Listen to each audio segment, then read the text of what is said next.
मुस्लिम league Congress की प्रमुख गठबंधन पार्टी है। वायनाड में सबसे बड़ा समर्थक दल मुस्लिम लीग है और कांग्रेस इस कदर समझौते पे है कि राहुल गांधी जी के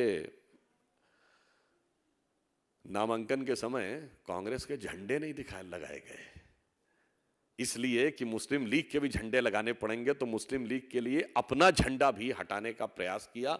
उस कारण से यह उनके ऊपर यह प्रभाव है। इसलिए मैं यह भी याद दिलाना चाहता हूं, वो उसी नक्शे कदम पे चल रहे हैं। पृथकतावादी सोच हमारी सरकार मोदी जी के नेतृत्व में समाज के सभी वर्गों को राष्ट्र की मुख्य धारा में लाना चाहती है, वो धारा से अलग करके रखना चाहते हैं। और जो उन्होंने अपने यहां कहा है उसके लिए मैं पूछना चाहता हूं, वो साफ साफ बताएं। यदि उन्होंने कहा है कि स्पेशल लॉ बने रहने चाहिए, तो क्या वो 3 तलाक को समाप्त करने वाले हैं?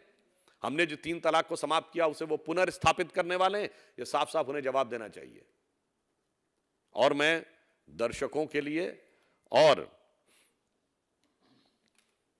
एक बात स्पष्ट कर देना चाहता हूं, करोड़ों लोग जो ये बात को सुन रहे हो और हमारे कांग्रेस के मित्र विशेष ध्यान दें, प्रधानमंत्री श्री नरेंद्र मोदी जी ने ऐसे ही नहीं कहा है कि कांग्रेस के घोषणा पत्र में मुस्लिम लीग की छाप दिखती है, क्योंकि आज उन्हीं बातों का आप डिमांड कर रहे हैं जो मुस्लिम लीग ने की थी। और यह बात मैं जिम्मेदारी से कह रहा हूं कि आज कांग्रेस का जिस मुस्लिम लीग के साथ गठबंधन है, यह वही मुस्लिम लीग है जो आजादी से पहले मोहम्मद अली जिन्ना की थी।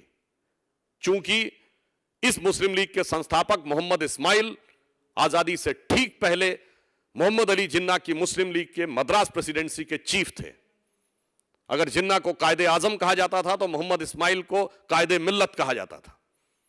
और उन्होंने आजादी के बाद मार्च 1948 में सिर्फ नाम बदला और काम नहीं बदला, यह भी मैं प्रमाण के साथ कहता हूं।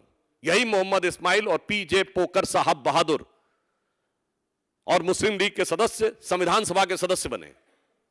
और संविधान सभा में इन्होंने यही मांग की कि अलग मुस्लिमों को स्थान मिलना चाहिए, उनके लिए अलग पहचान होनी चाहिए, उनके लिए अलग नियम होना चाहिए, उनके लिए अलग चुनाव क्षेत्र होने चाहिए।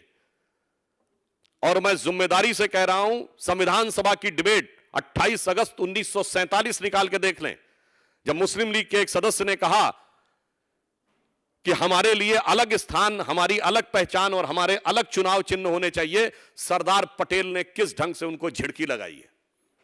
सरदार पटेल का संविधान सभा का यह बयान है जिसमें उन्होंने कहा कि अब जो देश का विभाजन होना था हो गया।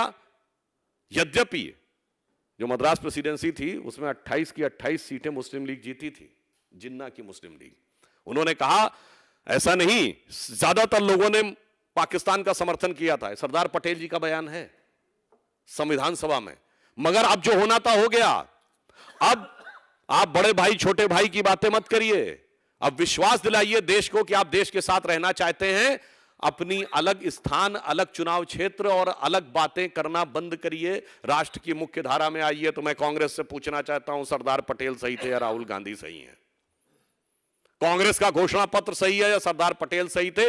इसलिए वास्तविकता यह है कि वो दोनों ही सही थे, मगर हमारे प्रधानमंत्री एकदम सही हैं। जो भाव मुस्लिम लीग का था वो भाव आज कांग्रेस का है, जो भाव सरदार पटेल का था वो भारतीय जनता पार्टी का है। इसलिए हम बहुत स्पष्ट अंत में कहना चाहते हैं कि हम भारत को विकास की नई ऊंचाई, हर गरीब और वंचित तक विकास की किरण, देश की सुदृढ़ आंतरिक और बाह्य सुरक्षा, देश का सांस्कृतिक गौरव और एक भारत श्रेष्ठ भारत के विचार के साथ आगे ले जाना चाहते हैं।